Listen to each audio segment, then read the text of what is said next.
Hello friends, तो मैं हूं आपका टीचर रिधिम। आया हूं आपको पढ़ाने क्लास 8 का chapter number 4, tribal societies and the colonial state.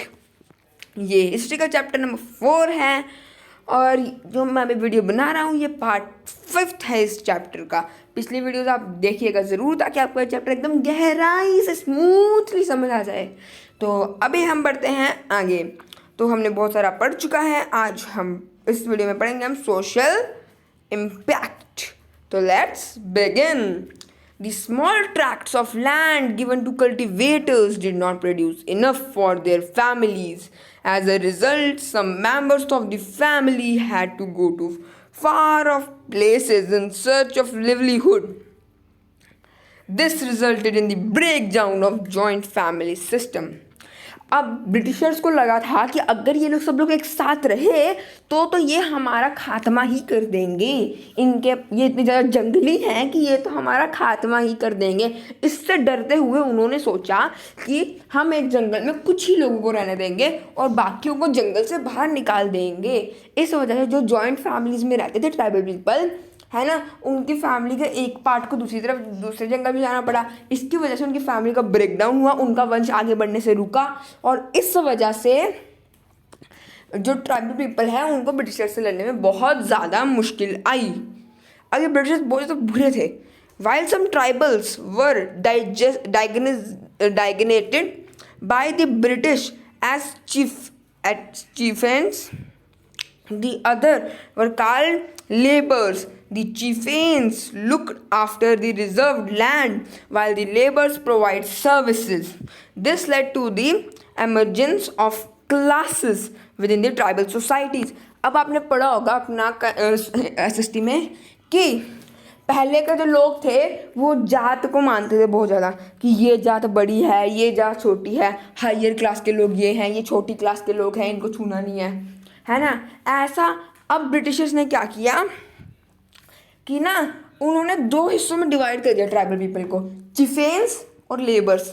अब चिफेंस जो लोग थे ना है ना, वो लेबर्स पर नज़र रखते थे कि वो ढंग से काम कर रहे हैं कि नहीं, और लेबर्स सर्विसेज प्रोवाइड करते थे ब्रिटिश को, है ना। इस डिफरेंस की वजह से ट्राइबल लेबर में भी अब क्लास का फ़र्क होने लग गया कि ये जो चिफेंस थी वो हायर क्लास है और जो लेबरर्स थे वो लोअर क्लास है। इसकी वजह से भी हमारे ट्राइबल पीपल को बहुत ज़्यादा मुश्किलें आई। Tribal response through revolts. अब हमने देखने की रिस्पॉन्स कैसा था रिवॉल्ट के रूप में ट्राइबल पीपल का। The initial response of many tribal groups came as armed revolts against their oppressors. Some features of their revolt can be identified as follows. अब ट्राइबल पीपल को थोड़ा गुस्सा, पहले तो इन लोगों ने इनकी ज़मीन से मतलब कि ब्रिटिश ने देखो क्या क्या इनके साथ नाइंसाफ़ी की थी। सबसे पहले तो इन लोगों ने इनकी ज़मीनें हड़पी थी, फिर इनकी ज़मीन पे इन्हीं से काम करवा रहे थे, फिर उसके लिए पैसे भी नहीं दे रहे थे। उसके बाद इन पे इन लोगों ने इतना खर्चा थोपा, इन लोगों ने इन पे टैक्स थोपे। उसके बाद इन लोगों ने इनको अलग करवाया एक दूसरे से और उन्होंने क्लास का किया। इसकी वजह से ट्राइबल पीपल को ऐसा गुस्सा चढ़ा कि उन लोगों ने सोचा कि अब तो भाई इन पे हमला करना ही पड़ेगा। अब उसके रिस्पॉन्स क्या निकले, उसका आंसर क्या निकला रिवॉल्ट्स का। These revolts were not supported by non-tribal groups. अब ये जो रिवॉल्ट्स थे इनमें नॉन ट्राइबल ग्रुप्स ने तो कुछ इंटरफेयर ही नहीं किया, उनका कोई मतलब ही नहीं था इससे, है ना। ये ट्राइबल पीपल करते रहे और जो अच्छे जो सिविलाइज पीपल थे उनका इससे कोई मतलब ही नहीं था, है ना। All the revolts identified their targets clearly. जो सारे रिवॉल्ट्स थे इनका टारगेट बस एक ही था, Britishers. Most of them were rooted in their respective tribal belief system. कुछ को तो उन लोगों ने दबा के रख दिया था उनके ट्राइबल सिस्टम के अंदर। In most cases, violent methods were used only as the last resort. However, the British officers often portrayed them as uprisings. तब उन लोगों ने क्या किया, सारे के सारे रिवॉल्ट, ज़्यादातर रिवॉल्ट, मेजरली रिवॉल्ट्स सारे के सारे वॉयलेंस पर उतर आए। मतलब कि ट्राइबल पीपल हथियार उठा लिया, ट्राइबल पीपल ने उन पर मार पीट करना स्टार्ट कर दिया। इतना भयंकर रिजल्ट आया, लेकिन फिर भी ब्रिटिश के ऑफिसर्स ने उनको दबा के उनको बोला कि EIC में उन्होंने अपने एडवाइस रखी कि ये लोग अभी अपराइजिंग पीपल हैं, ये लोग कभी भी ये वॉल्केनो की तरह फट सकते हैं, हमें इनको कुछ ना कुछ करके रोकना पड़ेगा। अब most of these were ruthlessly suppressed. However, the British did accept some demands. अब ये जो रिवॉल्ट थे रुथलेसली सप्रेस्ड हो गए थे। रुथलेसली का मतलब मतलब कि बहुत ज़्यादा घृणा से, मतलब गलत व्यवहार से इनको दबा दिया गया, और कुछ डिमांड से पूरी की गई ट्राइबल पीपल की पूरी की पूरी नहीं की गई, ताकि ये लोग अपना फ़ायदा भी देख सकें और उनको दबा के भी रख सकें। चलिए हम पहला रिवॉल्ट देखते हैं। कौन सा था पहला रिवॉल्ट ट्राइबल पीपल का EIC के खिलाफ? कोल रिवॉल्ट। आप एक चीज़ नोटिस करेंगे कि ये सारे रिवॉल्ट्स हैं, ये जो ट्राइबल पीपल की ट्राइबल पीपल का जो एक ग्रुप था ना, उसका जो नाम था ना, उसी से बेस्ड है कोल रिवॉल्ट। कब से? दो रिवॉल्ट, बल्कि इसमें दो पार्ट बांटा गया है, 1825 से लेकर 1827 में और 1830 से लेकर 1832 में। The Kols inhabited a large portion of the Chota Nagpur region. For a long time, they did not allow any stranger to enter their territory. जो ये कोल ग्रुप के जो ट्राइबल पीपल थे, ये छोटा नागपुर रीजन का इन्होंने मोस्टली रीजन कवर कर रखा था। ये उसके मेजर जंगलों में रहते थे।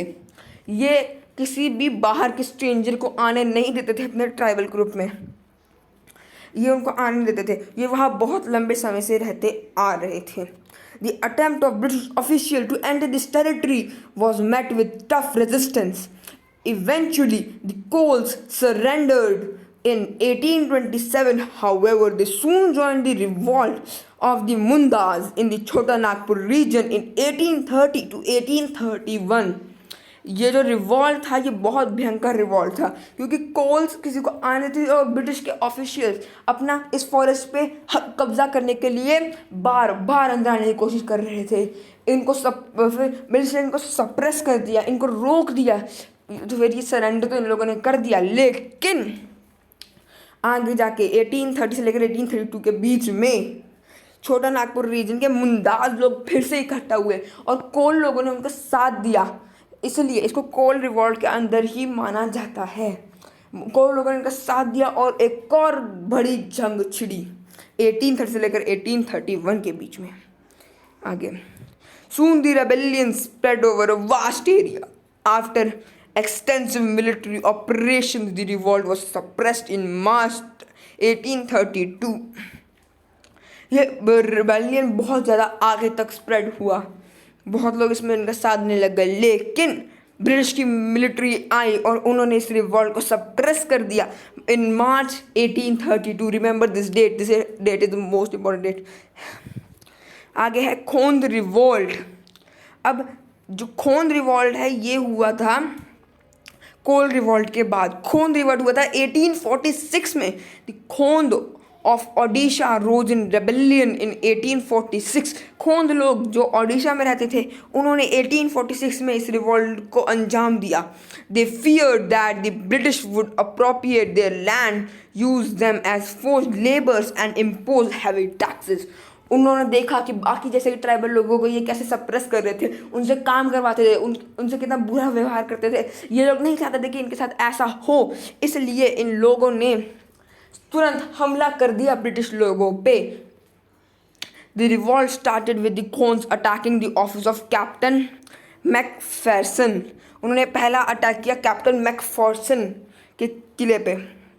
दे compelled him to release their chief and other Khond man. जब ये रिवॉल्ट हुआ तो उन लोगों ने कुछ खोंद लोगों को गिरफ्तार कर दिया था। फिर इन खोंद लोगों ने क्या किया कि उन लोगों ने कहा कि तुम लोग चुपता करके हमारे लोग हमें वापस दे दो, वरना हम तुम्हारी मुंडी काट देंगे।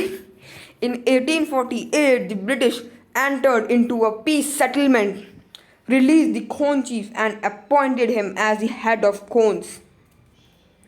अब ब्रिटिशर्स ने क्या किया, खोन के लोगों को आज़ाद तो कर दिया, लेकिन उन लोगों ने एक शर्त रखी, हम लोग इनको आज़ाद तो कर देंगे लेकिन आगे चल के खोन चीफ हम लोग इलेक्ट करेंगे। खोन लोगों ने तो इनको एम ही समझ के मान लिया, लेकिन ब्रिटिशर्स ने उन्हीं चीफ को अपॉइंट किया जो उनके हित में बोल रहे हो। उनको रिश्वत देके कुछ ऐसे करके इन लोगों ने कहा कि तो हम तुम्हें चीफ बनाएंगे, तुम इन्हें हमारे खिलाफ बताओ कि हम कितने अच्छे हैं करके इन लोगों ने सप्रेस किया। इसलिए खौन रिवॉल्ट शांत हो गया इसी वजह से। आगे है क्लास डिस्कशन, इसको आप लोगों क्लास में डिस्कस करना है।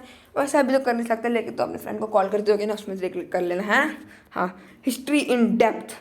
अर्ली कॉलोनियल एप्रोफिजिस्ट wrote about the tribal people in India. मतलब कि जो पहले के लेखक थे, जो ब्रिटिशर्स लेखक थे, वो अपनी डायरी में सब कुछ लिखते थे। उन्होंने ट्राइबल पीपल के बारे में भी लिखा था। इसका मतलब इतना ज़्यादा खास रोल था ट्राइबल पीपल का भी। Our knowledge is based on these accounts. हमें जितना भी हिस्ट्री का पता है सारा इन्हीं नोट से सब पता चला है।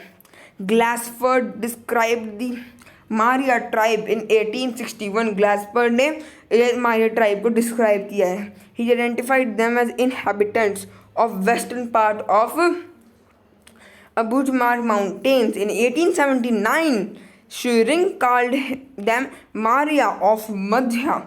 He tried to understand the subdivision within the tribe. Gregson classified that there were 3 tribal groups in the Abujamar Hills who were completely different from each other. Furre Heymandrov established a clear classification between the Gons, Muria Hill, Maria and Bison Horned Maria. इन सब लोगों ने हमें काफ़ी सारे tribes के बारे में describe करके बहुत ही अच्छे तरीके से, तो हम लोगों को इनका थैंकफुल होना चाहिए, क्योंकि इनकी वजह से हमें हिस्ट्री का इतना कुछ पता चला है। आगे जाके अगली वीडियो में हम लोग देखेंगे रीजनल फोकस छोटा नागपुर। इस वीडियो के लिए इतना ही। अगर आपको आगे का देखना है तो आप इस वीडियो की प्लेलिस्ट में जाके देख सकते हैं। इस वीडियो के लिए इतना ही। Like share and comment. कोई भी डाउट हो तो कमेंट में लिख लेगा। Okay, bye bye.